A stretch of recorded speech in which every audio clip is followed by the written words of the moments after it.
Tingali ang pipila kaninyo nakapungutan na usap kung sa kinay mga programa karon din sa inyong palingki mga kaigsunan sa alang sa inyong kasayuran o sa nikaprograma nga pangsimbahan nga ginumala sa simbahan ngayon sa Diyos na mo ang simbahang Katoliko. I said simbahan ngayon sa Diyos since usa lang ang tinuod nga reliyon. Therefore, ang mga sikta mini na nga mga pundok dili na angay pasakupan kung kaluwasan ang disgutan.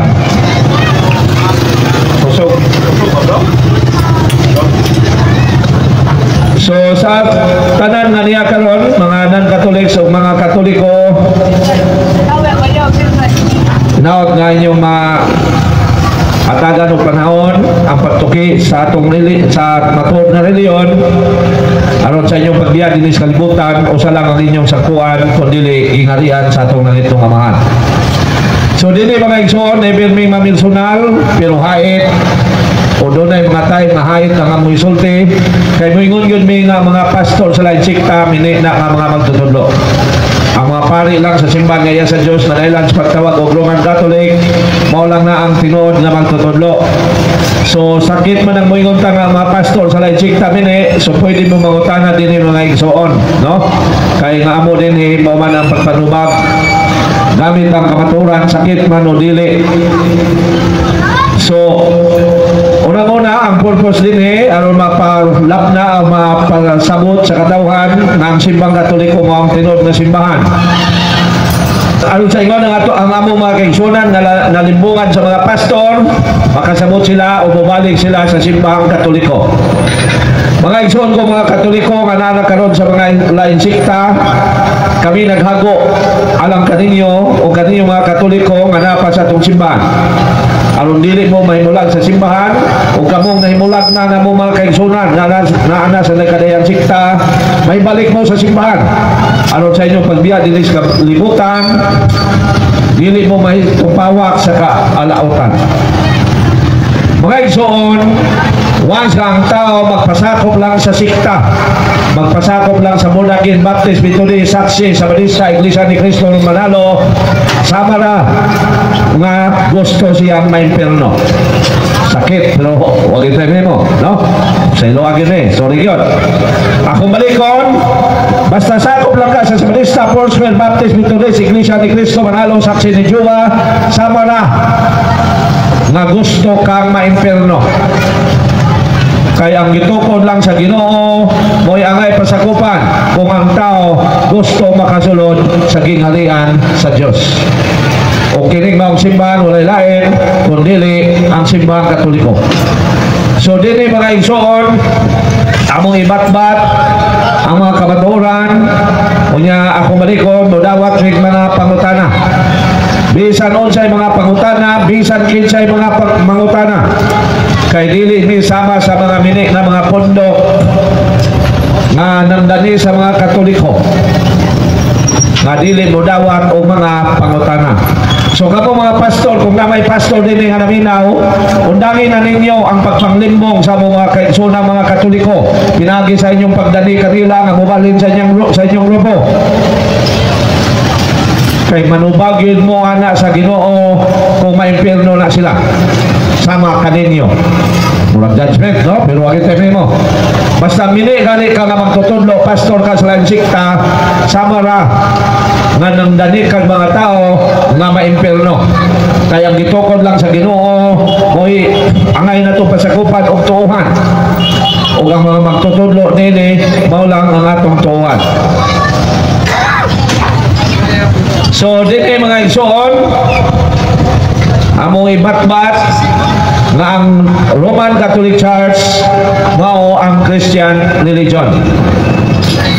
Pero bisan unsa inyong mga pangutana dili kabahin sa matud na simbahan amo gyapon mong entertainon mga igsoon. Bisan asang unsang inyong mga pagtulunan ngay pangutana tubago na mo na dinhi. Kay mo na among tuyo aron wala na malimbungan sa mga sikta o madala sa mga sa o himulag sa simbahan.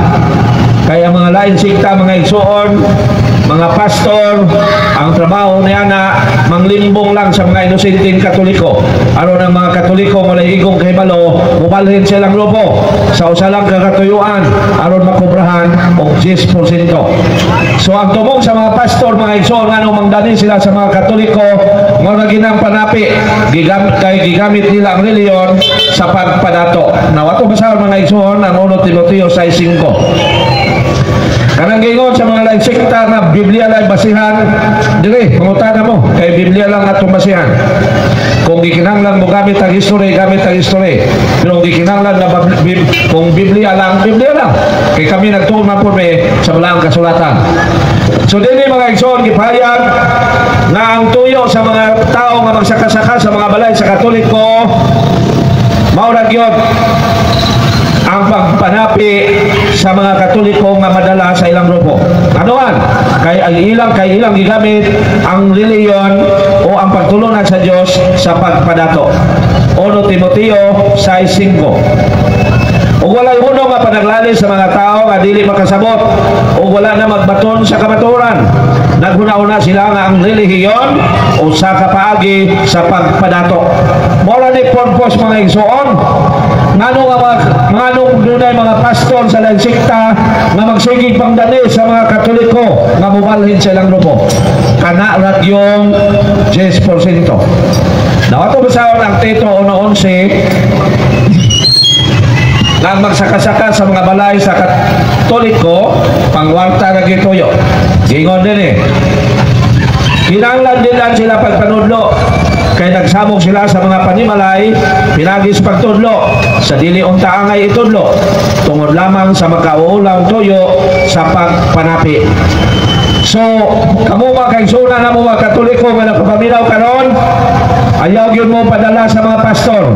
Kaya mga pastor nga mangdani natong mga Katoliko panapi ra gyud ang ilang tuyo kanato. Ayaw gyud mo padala mga kaigsunan kay ang pinakasakit maimpirno na ta kung mutuo ta sa mga mini nga mga magtutudlo nga mao ang mga pastor. Dili sa balang kasulatan mga igsoon, klaro kayo nga ang mga pari mo'y mga alagad sa Dios. Ato basahon ang gipadayag 5:10. Una nato batbaton nganong naay Christian religion. Gingon din gihimo mo silang ginarian sa mga pari aron mag-alagad sa atong Dios o maghari sila sa kalibutan. So ang mga pari, mga igsoon, mao ang mga alagad sa Dios o sila ang maghari sa kalibutan. That is why mga igsoon, ang Roman Catholic Church or Christian religion is the kingdom of God on earth. Muli ang ginarian sa Dios dinis kalibutan. Since ang simbahan nga gitukod ni Lord Jesus o Christian religion mo ang iyang ginalian din sa kalibutan o kini mao man ang simbahang Katoliko, so dili kita mubiya sa simbahang Katoliko kay mao na ang tinuod nga Christian religion. O kamong nasa lain sikta, ayaw gyud mo pabilin diya. Biya gyud mo kamong mga kaigsunan na mo mga Katoliko nga naa na sa nagkadiyang sikta. Biya gyud mo diya mga igsoon kay mini na nga pondok ang mga ginumala sa mga pastor. Ang gitukod lang ni Lord Jesus po tinuod nga mao ang simbahang Katoliko. So ang question karon mga igsoon, nganong na may Christian religion? Mga igsoon, ano ninyo masabtan? Sublo na to sa sinugdan. 2024 naman ang edad karon sa kalibutan. Gituuhan man nato na ang mao na ang edad sa kalibutan.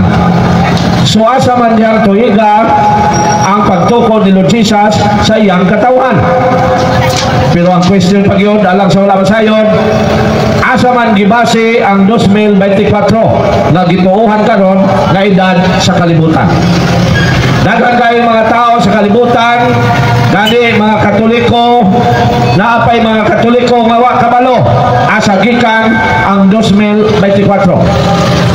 Samot na ang mga non-Catholics mayroon mo atake sa simbang Katoliko, bilwa kabalo asa gibase ang 2024. Mga igsoon, ang 2024 gibase na sa edad ni Lord Jesus. Buot pa sa buot, pagkatao ni Lord Jesus, sugod na po nung iyap ang 2024.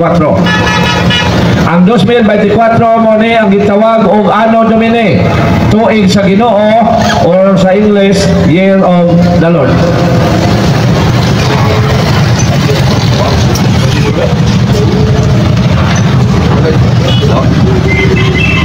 So ang 2024 mga igsoon, idada ni Lord Jesus.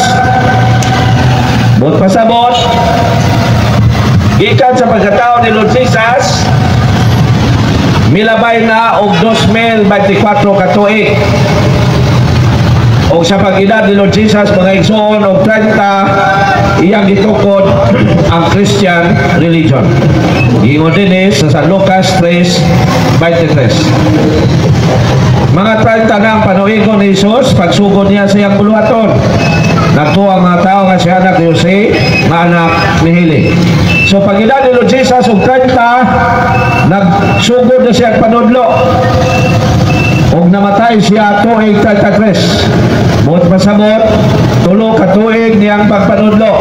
Og sulod sa tulo ka tuig niyang pagpanudlo, iyang gitukod ang Christian religion nga mao ang Catholic Church or Roman Catholic Church. So buot pasabot po na ang Roman Catholic Church, ang edad nini 1991 na.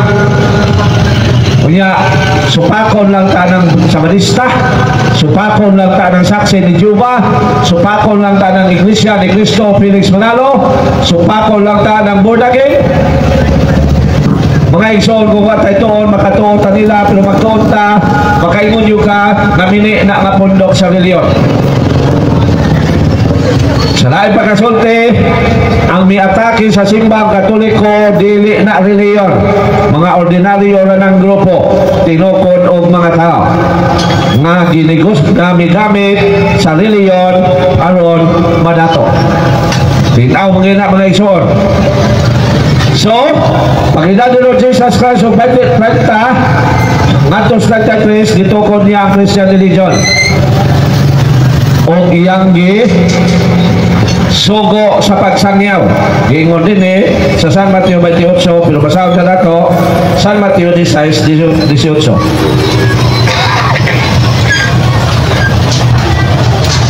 Gingon din busa sultian ko ikaw si Pedro, ug ibabaw na ining bato, tukuron ko ang akong iglesia, ug bisan gani ang kamatayon, dili gayon makabuntog nini. Sa English pa, the Lord Peter, and upon this rock, I will build my church. Mga igsoon, ang pulong iglesia, kinatsila na. Sa English church, sa Binisaya, katawan, sa laing Bisaya, simbahan. So tinaw ang Ginoo Hesus nagtukod og katawan o iglesia. O kini mao katawan o iglesia, iyang gisugo sa pagsangyaw sa maayong balita ngadto sa tanang katawhan sa tibuok kalibutan. Ato basahon ang San Mateo 28:19. Pero kung naanay gusto mangutana mga igsoon, pangutana na mo. No? Kay anytime mo undang mo kung naay pangutana. So gingon din busa panlakaw kamo ngadto sa tanang katawan sa tibuok kalibutan. Remember ha? Busa panlakaw kamo ngadto sa tanang katawan sa tibuok kalibutan. Ug himuha sila nga akong mga tinunan. Ug bunyagi sila sa ngalan samahan, sa Anak ug sa Espiritu Santo. So doon ay bando ang Ginoo sa iyang katawan na musangyaw sa tibuok kalibutan. Human mo lamay ang 19 katuig, tuig 51 or 52. Gisugda ng sulat ang gitudlo ni Lord Jesus og nahuman tuig 100. Tuig 100 AD. Apan wala pa kini masulat sa papel. Kini ang panahon ng mga igsoon, wala pa papel sa Israel. Ang question, kinsa man ay naka-invento sa papel, aron ang pulong sa Dios masulat sa papel nga mao ang Biblia. Mga igsoon ang naka-invento sa papel mo ang nasod China. Niatong tuig 200 BC. Now what is BC? BC meaning before Christ. So 200 katuig sa wala pa si Lord Jesus na tao, na-invento na ang papel dito sa China. Pero wala pa moabot sa Israel ang papel. Hinungdan, nasa pagsulat sa pulong sa Diyos, New Testament, even ang Old Testament, isulat lang ni sa parchment. Naunsa man ang parchment, panit sa hayop. Gisulat usab sa papyrus. Unsa man ang papyrus, panit sa kahoy. Human mo labay ang daghang pang mga katuigan. Milabay ang 7 katuig gikan sa paghuman og sulat sa Bible sa pulong sa Dios sa panit sa hayop ug sa panit sa kahoy. Ang mga Christians mitawag na sa ilang reliyon o Katolikos. Dinhi na mga igsoon, ha? Mula kami, ako nagtuon yun no? Eskwela yun kami, ako ipa-eskwela ko. Human mo labay ang 7 katuig. Ang mga Christians mitawag na sa ilang reliyon o Katolikos datong tuig 107. Gitawag sa mga Christians ang ilang reliyon o Katolikos na atong tuig 107 aron may nungdungan nila kanunay ang sugo sa Dios kanila nga musangyaw sila sa tibuok kalibutan. Kay ang pulong Katolikos nagpasabot di ay og universal. Ang word nga Katolikos pinulungan sa nasod Greece nga sa Latin Katolicum, sa Spanish Katoliko, sa English Catholic or universal. Pag-abot sa tuig 180, ang mga Christians mitawag na sa ilang reliyon o Sanctam Ecclesiam Catholicam, sa English Holy Catholic Church. Kung sa tuig ka 180. Imagine, nangidad pang kalibutan og 180 ang mga Christians mitawag na sa ilang reliyon og Sanctam Ecclesiam Catholicam or Holy Catholic Church. Unya supakon lang ta ng Sabadista nga tinoko ni Ellen G. White 1844. Supakon lang ta ng Iglesia ni Cristo Felix Manalo nga iya gitokod 1914. Supakon lang ta sa saksi ni Juba nga datokod 1872. Pinagi ni Charles T. Russell. Supakon lang ta sa Methodist na tinukod ni John Wesley 1739. Supakon lang ta sa Pentecostal na tinukod ni Charles Parham 1900. Muna mga kaigsunan kung Katoliko toon yun mo. Kaya aron dili mo malimbungan sa mga pastor na ang inyo lang 10% maoy tuyo. So kung namay minso mo reklamo ng mga pastor, pwede na mo mangutana, no? Pwede na mo mangutana. So natutuig 180 ang mga Christians bitawag na sa ilang reliyon o Sanctam Ecclesiam Catholicam or Holy Catholic Church. Pag-abot sa tuig 313, ang mga Christians na taga nagkagawasan sulod sa 300 katuig nga pagpanglotos. Kay sa wala pa sila matagi kagawasan mga igsoon, luoy kay mga Kristiyanos kay lotoson o pamatyon. Mao na nga nagtago-tago sila sa man-made nga mga cave, mga tunnel, aron lang makalingkawas sa naglotos kanila. Human ba milagruhan si Constantine the Great kinsa gigamit sa Ginoo aron ang iyang katawhang Katoliko makalingkawas sa pagpanglutos. Ang mga Christians nakahigayon na paghimo o konsilyo. Pero sa wala pa sila makahimo sa konsilyo, since wala pa man sila ay kagawasan, gipaanto sila o giluto sila o gipatay. Mga kaigsunan, kung magbasa lang ng kasaysayan o history sa Christian religion, manglimbaot yun ang inyong maghimo. Kaya mga obispo sa una, mga igsoon, ang uban pagpanitan na buhi. St. Bartolomeo, panitan na buhi. si St. Justin Martyr gisunog na buhi. Ug daghan pang ipangutlag panglungguan og ulo aron wala nay magkatoliko o dili na sila magkristiyan. Tungod sa pagampo ni Santa Elena na inahan ni Constantine the Great, din si Constantine the Great dunay giatubang nga gubat o dunay atubangon nga gubat kali kang Maxentius nga mas daghan pang sundalo kay kaniya. Si Constantine the Great gimilagruhan sa Ginoo aron mao iyang gamiton o isangyaw aron siya mudaog sa gubat. Ang maong pagsangyaw mga igsoon, maong pagbutang niya cross sa ilang mga gamit sa gubat o flag. Kay utong-tutok mga igsoon, according sa kasaysayan, si Constantine the Great nakakita siya kahayag sa langit ng forma cross nga hayag pa sa adlaw. Unya sa ubos na mga marka in hoc signo vinces. Sa English pa, by design, you will win.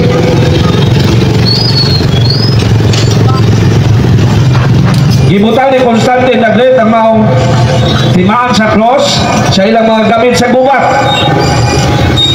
O gidaog sila sa gubat kay ilang mga kaaway nag-unay o patay.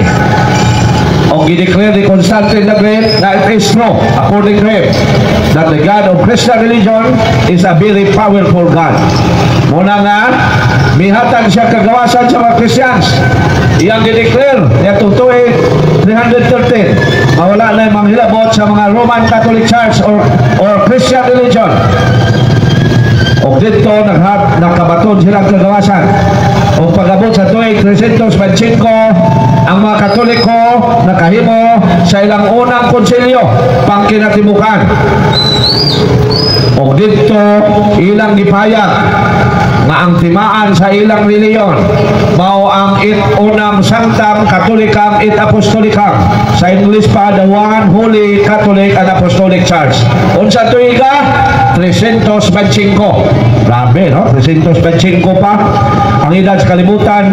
Ang mga Christians mipaila na sila One Holy Catholic and Apostolic Church. Diya supakon lang tayo ng mga Sabadista. Muna ka mo mga Katoliko, simba yun mo matag Domingo. Dili kay mo simba lang o maglinog o magbagyo.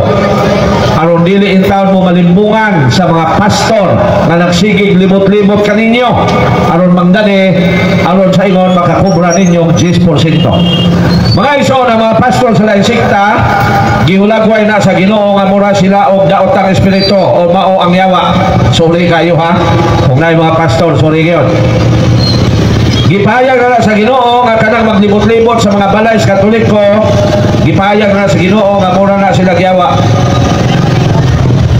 Gingon din sa 1 Pedro 5:8. Muna gingon sa Ginoo sa mga Christians. Pinagi ni San Pedro, ang unang pangulo sa mga Kristiyanos. Gingon din sa 1 Pedro 5:8. Pagbantay o pagtukaw kamo kay ang inyong kaaway nga mao ang yawa. Naglibot-libot kaninyo sama sa leon. Nagmulog, nangita og tukbunon. Ang gipasabot ani mga igsoon kanang ato mga igsoon ang pastor nga nagsigig paniid sa mga balay sa Katoliko. Kinsay mga Katoliko nga huyang og pagtuo. Ako balik ko na, sakit ha, pero wala tayo may mo mga igsoon. Baka na nagsigig saka-saka, sabok-sabok sa mga balay sa Katoliko, gipayag na ni San Pedro nga mura na sila giyawa. Manong kamo mga igsoonan ko mga Katoliko, simbag yun mo matag Domingo. Ayaw yun mo kumpiyansa mga igsoon ko. Na musimba lang mo og maglinog og magbagyo, madalag yun mo sa mga lain sikta. Wala ta magpaspala sa mga pastor ha. Ato lang iklaro nga ang ilang pagsamok-samok sa mga Katoliko gipayag na nadaan nga sama sila sa mga yawa nga naglibot-libot sa mga balay sa mga katawhan sa Dios. Kita mga Katoliko wala man ta magsamok sa mga balay sa lain sikta. Kita ba mo mga Katoliko mo saka-saka sa mga balay sa Bunagin? Kita pa mo mga Katoliko magsakasaka sa mga balay sa Iglesia ni Cristo Manalo, magsakasaka sa mga balay sa Sabanista, anong danihon? Wala. Sila mo'y nagsigig samok-samok sa mga balay sa Katoliko. Therefore, sila ang gingon din ni San Pedro nga sama sa yawa.